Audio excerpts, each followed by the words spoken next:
여기 날이 갈수록 발전해가는 대한민국이라는 나라가 있습니다. 반면 과거 영광에 사로잡혀 혁신과 발전을 외면한 나머지 나락으로 떨어지는 일본이라는 국가도 있습니다. 대체 한국이라는 나라를 발전시키고 있는 원동력은 무엇일까요? 페페TV야, 헛소리 하지마. 무슨 한국이 발전을 하고 일본이 나락으로 떨어진대. 그런 주장을 하려면 증거를 대고 말해. 헛소리 아닙니다. 한국의 발전과 일본의 쇠퇴에 대해 자세히 알아보겠습니다. 페페TV 팩트 체크. 미국의 언론 블룸버그 통신에서는 매년 블룸버그 혁신지수라는 것을 발표합니다. 블룸버그 혁신지수는 주요 60개국을 대상으로 연구 및 개발 지출, 제조 능력 등 총 7개 부문으로 구분해 국가의 혁신력을 종합적으로 판단하며 수십 개 항목을 평가해 100점 척도로 산출합니다. 2021년 혁신지수 평가에서는 코로나19를 억제하기 위한 정부의 노력과 경제 위기를 극복할 수 있는 디지털 인프라, 그리고 코로나19 백신을 개발하기 위한 경쟁력 등도 반영됐습니다. 그런데 우리나라가 블룸버그 혁신지수 1위를 재탈환하며 위기에 강한 나라임이 증명되었습니다. 블룸버그 통신에 따르면 2021년 블룸버그 혁신지수에서 우리나라가 90.49점으로 세계 1위를 차지했습니다. 지난 2014년부터 2019년 6년 연속 1위를 차지하다가 지난해 독일의 근소한 차이로 2위로 내려간 뒤 다시 1위를 재탈환한 것입니다. 한국에 이어 싱가포르가 2위에 올랐고 지난해 1위를 차지했던 독일은 4위, 미국은 11위, 일본은 12위, 중국은 16위를 기록했고 이밖에 스웨덴, 덴마크, 이스라엘, 핀란드, 네덜란드, 오스트리아 등 순으로 10위권 안에 포진되었습니다. 그렇다면 대체 한국은 무슨 이유 때문에 1위로 복귀할 수 있었던 것일까요? 그 이유는 R&D 및 제조 부문에서 강력한 성과를 거두었고 특허 활동을 활발하게 펼쳤기 때문으로 분석되고 있습니다.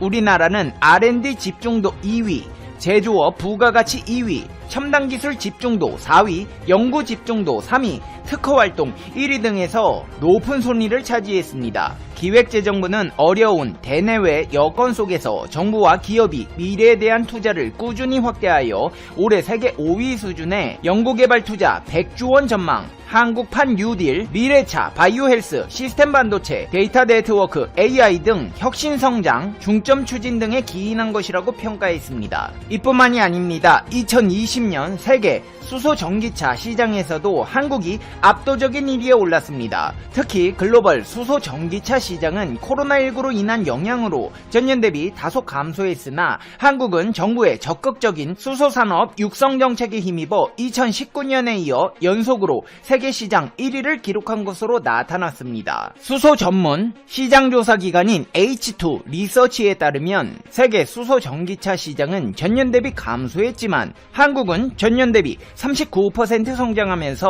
총 5,848대를 판매하여 세계 1위 국가가 되었습니다. 중국은 11%, 미국은 9%, 일본은 8%로 뒤를 이었습니다. 2021년 한국의 85대인 만큼 세계 최초로 10,000대를 돌파하면서 세계 판매 1위를 이어갈 것으로 예상되고 있습니다. 반면 승용차 분야에서 현대차와 경쟁하던 일본의 도요타는 1960대 판매로 현대차에 크게 뒤진 2위를 기록했고 3위 업체인 혼다 또한 263대 판매에 그쳤습니다. 자동차 만들어 놓고 263대 팔았으면 본전도 못 뽑았다는 분석이 가능해지는데요. 혼다의 경우 점차 수소 전기차 경쟁 대열에서 이탈하고 있는 모습입니다. 한국이 잘나가는 분야는 또 있습니다. 혁신적인 분야뿐 아니라 전통적인 조선업 분야에서도 국내 조선사들은 지난 1월 선박수주에서 중국, 일본을 제치고 세계 1위를 차지했습니다. 영국 조선 해운정보업체 클락슨 리서치에 따르면 한국은 지난달 전세계 선박 발주량 170만 CGT 중 과반인 91만 CGT를 수주했습니다. 한국 다음으로 중국이 51만 CGT로 2위, 일본이 26만 CGT로 3위를 차지했습니다. 특히 한국은 지난달 글로벌 해운사들이 발주한 대형 컨테이너선 8척과 대형 액화 천연가스 운반선 2척, 초대형 원유 운반선 2척 등 고부가가치 선박을 잇따라 수주했습니다. 제조업 부가 부가가치, 첨단기술 집중도, 연구 집중도, 특허활동, 미래차, 바이오헬스, 시스템 반도체, 데이터 네트워크 AI, 조선업까지 전세계에서 발군의 실력을 뽐내고 있는 대한민국.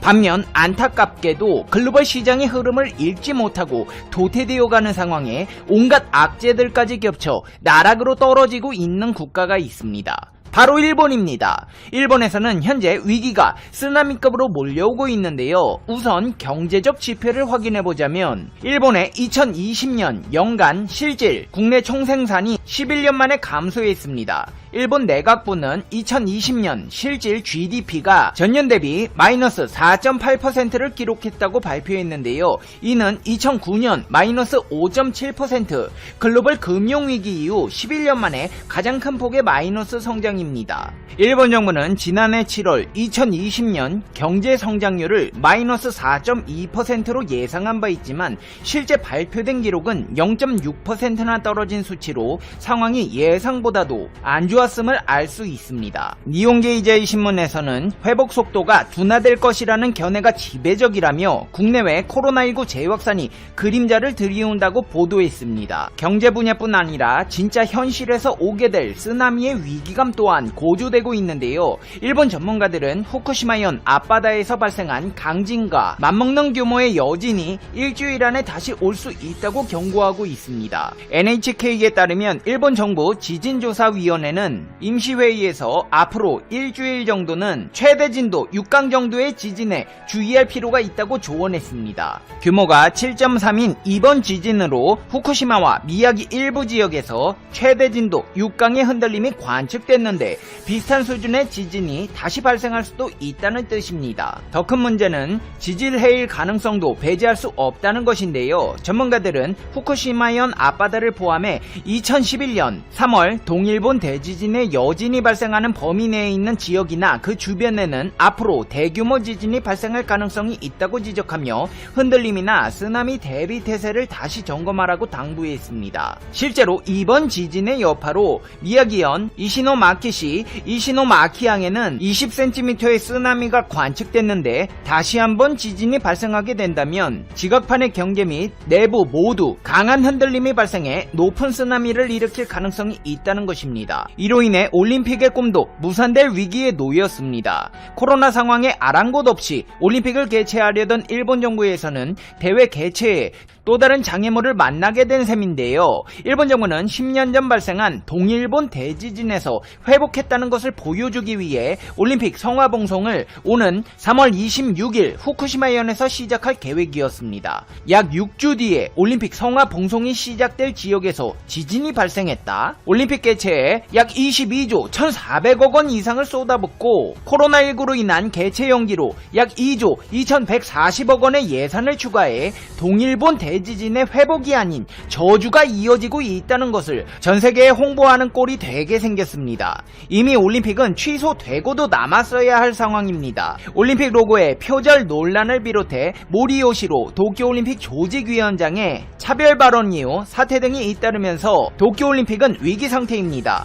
이 밖에도 지진에 따른 교통 마비 상황으로 사람들의 이동도 제한되고 있는데요. 교도통신에 따르면 도치기현, 나스시오바라시와 이와테현 모리오카시 구간에 신칸센 운행이 중단됐는데 손상된 전력 공급용 전주와 철도 지탱용 고가다리 등이 복구돼 운행이 재개되려면 10일 전후의 시간이 필요할 것으로 보고 있습니다. 도호쿠로 가는 핵심 철도가 사실상 마비됨에 따라 대체 교통수단 확보에도 비상이 걸렸습니다. 일본 주요 항공사는 도호쿠 각 지역 공항을 오가는 임시 항공편을 투입하기로 했고 수도권에서 후쿠시마역이나 미야기현, 센다이시를 오가는 고속버스를 운영하는 업체들도 증편하고 있습니다. 재수가 없어도 이렇게 없을 수가 있을까요? 뭐 하나 제대로 성공하는 게 없네요. 그렇다면 일본 정부 사태를 수습하기 위해 어떤 노력을 하고 있을까요?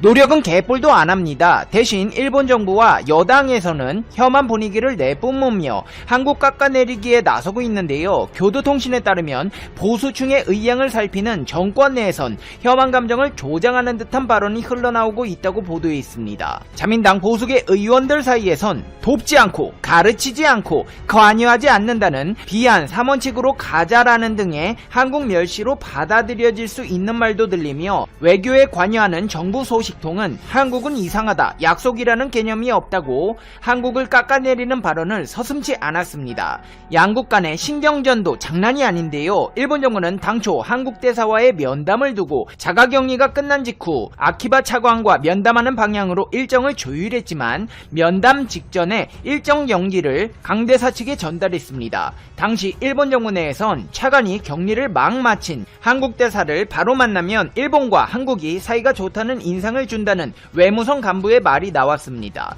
자기네 나라 돌아가는 꼴은 생각도 안 하고 아직도 대한민국과의 소모적인 기싸움으로 에너지를 소진하고 있는 일본 정부. 이쯤 되면 한국이 발전하는 이유와 일본이 쇠퇴할 수밖에 없는 이유를 알 수 있을 것 같습니다. 이제 페페TV의 결론입니다. 페페TV Conclusion. 아니, 재수도 없지. 어떻게 이렇게 손대는 일마다 망할 수 있을까요? 일본은 정말 재수 없는 나라 같습니다. 일본 정부 관료 양반들 한국이랑 약속 연기해서 기싸움 이기니까 기분 좋았어요? 어이구 잘한다. 그래요. 앞으로도 그렇게 시간 약속 미루면서 정신승리하세요. 대한민국은 4차 산업시대를 맞아 미래차, 바이오헬스, 시스템 반도체, 데이터, 네트워크, AI 등 해야 할 일이 너무너무 많습니다. 그리고 바쁘니까 웬만하면 비대면으로 합시다. 뭘 시간 약속을 잡고 그래요. 그냥 안 보고 사는 것도 코로나19 예방도 할 수 있고 좋은 방법인 것 같은데 지진 수습 잘. 한국은 매년 거대한 2번의 연례 행사가 있습니다. 하루 평균 적게는 수백에서 많게는 수천만에 달하는 인구가 한꺼번에 서울을 빠져나가는 명절 대이동. 오랜만에 가족을 만난다는 설레임에 분명 기쁜 날임이 틀림없지만 사실 그 이면을 파고들면 거의 전쟁이나 다름없는데요. 본격적인 명절이 시작되기 전부터 전국의 기차표는 순식간에 매진되고 도로 위에서는 지옥같은 교통체증을 피하기 위해 언제 고속도로로 진입할지 운전자들의 치열한 눈치 작전이 개시됩니다. 그 과정에서 발생하는 각종 사건 사고는 덤. 하지만 올해만큼은 달랐습니다. 고속도로 위 차들의 뒤편마다 붙어있는 괴상한 그림들의 존재로 인해 운전자들은 극도로 긴장했고 덕분에 사고율도 역대 최소를 기록한 것이죠.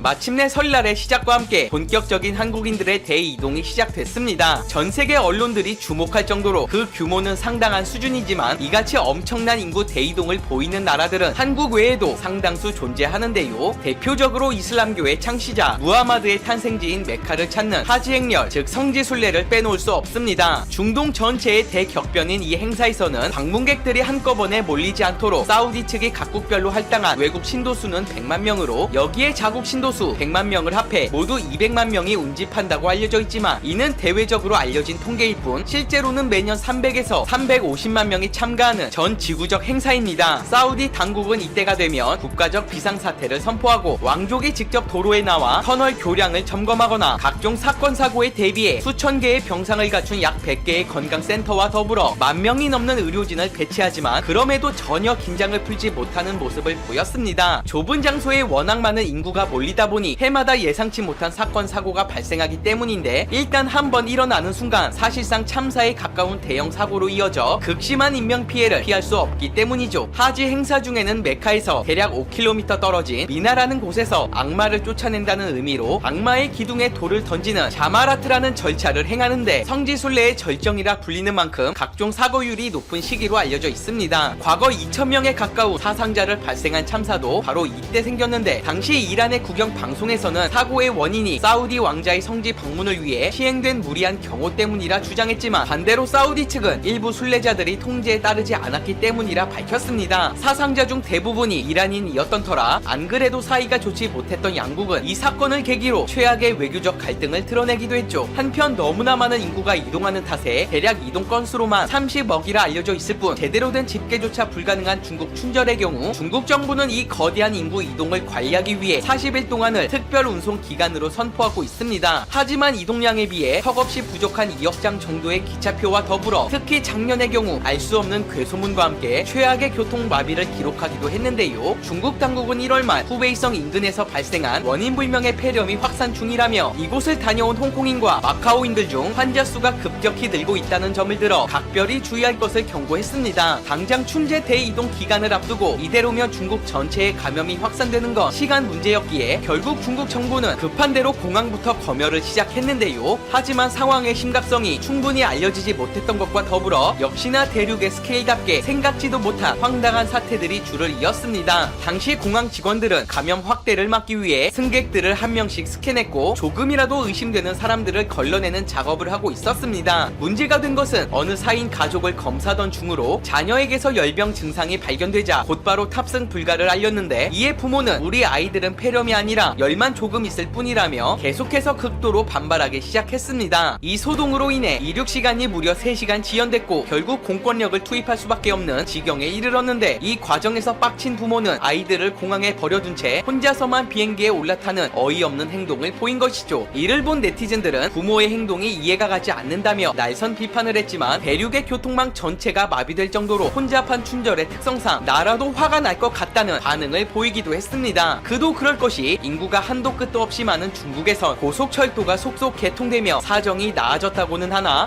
대중교통표를 구하지 못할 경우 사실상 고향에 가는 것을 포기해야 하는데 비행기 표를 못 구하면 고속철도 그것도 못 구하며 일반 철도 마지막으로 장거리 버스를 타야 하는 것으로 볼 때 해당 부모가 비행기 표를 구하기 위해 얼마나 많은 노력을 했을지 짐작가는 부분이었죠. 한편 인구 대이동이라며 전 세계가 주목하는 한국을 빼놓을 수 없습니다. 앞서 예로 들었던 국가들보다 인구가 적음에도 불구 통계청에 따르며 설 연휴 동안 이동하는 인구수는 놀랍게도 3천만 명을 훌쩍 넘었는데 이는 전체 인구의 60%에 해당하는 수치라는 것도 충격적이었지만 무엇보다 외신들이 기적이라고 부르는 점은 따로 있었습니다. 공항과 철도, 선박 등 대중교통 이용률을 전부 합쳐봐야 고작 10%에 불과한 데 비해 나머지 90%가 자가용을 이용해 이동한다는 사실이었죠. 만약 다른 나라였다면 교통마비를 넘어 국가 전체가 멈춰서거나 대형 사고가 곳곳에서 일어날 지경에 이르겠지만 이런 일이 단 한 번도 발생하지 않는 핵심 비결을 두고 한국인들만의 차원이 다른 시민의식과 더불어 선진화된 교통체계 때문이라 추정했습니다. 하지만 그런 한국인들조차 피해갈 수 없는 유일한 암초가 있었으니 바로 졸음운전이었습니다. 국토교통부에 따르면 하루 평균 500만 대 이상의 차량이 전국의 고속도로를 메우며 서울에서 부산까지 12시간이 넘는 시간이 걸린다고 발표했는데 이 정도로 오랜 시간 도로에 갇히게 될 경우 밀폐된 차 안의 특성상 산소 부족으로 집중력을 잃기 쉽고 또한 오랜만에 고향에 내려온 만큼 과식을 할 가능성마저 높으니 졸음운전을 하기엔 더할 나위 없이 좋은 조건인 셈인데요. 실제로 지난 10년간 사고 통계에 따르면 고속도로 교통사고 발생 주 원인은 음주가 아닌 졸음운전이 압도적 1위였습니다. 시속 100km로 달리고 있을 때 1초만 눈을 감아도 무려 28m를 이동하는데 무의식 상태에 빠져 대응 능력과 인지 능력까지 현저히 떨어지다 보니 돌발 상황에 대처하기가 상당히 어렵기 때문이죠. 하지만 지난 추석 때부터일까 어느 순간부터 고속도로상에서 졸음운전으로 인한 사고가 현저히 줄어들기 시작했습니다. 단순 수치로만 봐도 30% 가까이 줄어든 믿기 힘든 결과에 일각에선 코로나로 인한 교통량 감소가 주 원인이라 주장했지만 사고율 자체가 절대수가 아닌 상대적인 비율로 기록한다는 점으로 볼 때 이는 오류가 있는 지적으로 정확한 이유가 아주 우연한 기회에 드러났습니다. 최근 자신을 일찌감치 고향에 내려온 사람이라 밝힌 한 네티즌은 도로상에서 찍힌 블랙박스 영상을 공개했는데 당시 야간 주행 중이었던 영상 속에 정체를 알 수 없는 이상한 차량이 찍혀 있었고 해당 차량의 뒤편에 동그란 모양의 스티커가 연신 반짝이고 있었습니다. 마치 눈동자를 연상케 하는 모습에 운전자는 이것이 장거리 운전에서 집중력을 발휘하는데 상당한 도움을 받았다고 전했는데요. 이를 본 네티즌들은 자신도 고향에 내려가던 중 비슷한 차를 본 적이 있다. 눈 모양 스티커가 상당히 귀엽게 생겨 계속 주시하게 만들더라. 처음엔 저런 스티커를 왜 붙였는지 몰랐는데 계속 따라가다 보니 이유를 알 수 있을 것 같다며 공통적으로 졸음운전 예방에 도움이 됐다는 반응을 보였습니다. 이 스티커의 정체는 왕눈이 모양의 반사 스티커로 그림과 사진으로 표현된 눈이 보는 사람들로 하여금 심리적 압박을 가해 올바른 행동을 유도한다는 이른바 감시의 눈 효과로 차간에 개발된 것인데요. 주간에는 후방 차량 운전자의 시선을 자연스럽게 유도하고 야간에는 전조등빛을 무려 200m 후방까지 반사해 실제로 전방 주심이 졸음운전 예방에 효과가 있음이 증명됐는데 도로공사 측은 부산 경남 지역 100명의 고객 체험단을 대상으로 이를 시범 운영한 결과 응답자의 94%가 추돌사고 예방에 도움이 된다고 답했고, 주변 화물기사의 관심, 호응도를 묻자 응답자의 75%로부터 긍정적인 답변을 얻어냈습니다. 이에 도로공사 측은 2020년 중반부터 본격적인 배포를 시작한 이래 현재는 화물차들을 중심으로 어느 정도 보편화를 이뤄낼 수 있었죠. 외신들에 따르면 이같이 간단하지만 획기적인 아이디어가 한국의 사고율을 눈에 띄게 감소시킨 것이 틀림없다며 하루빨리 자국에도 도입할 필요성을 강력히 촉구하는 한편 의무가 아님에도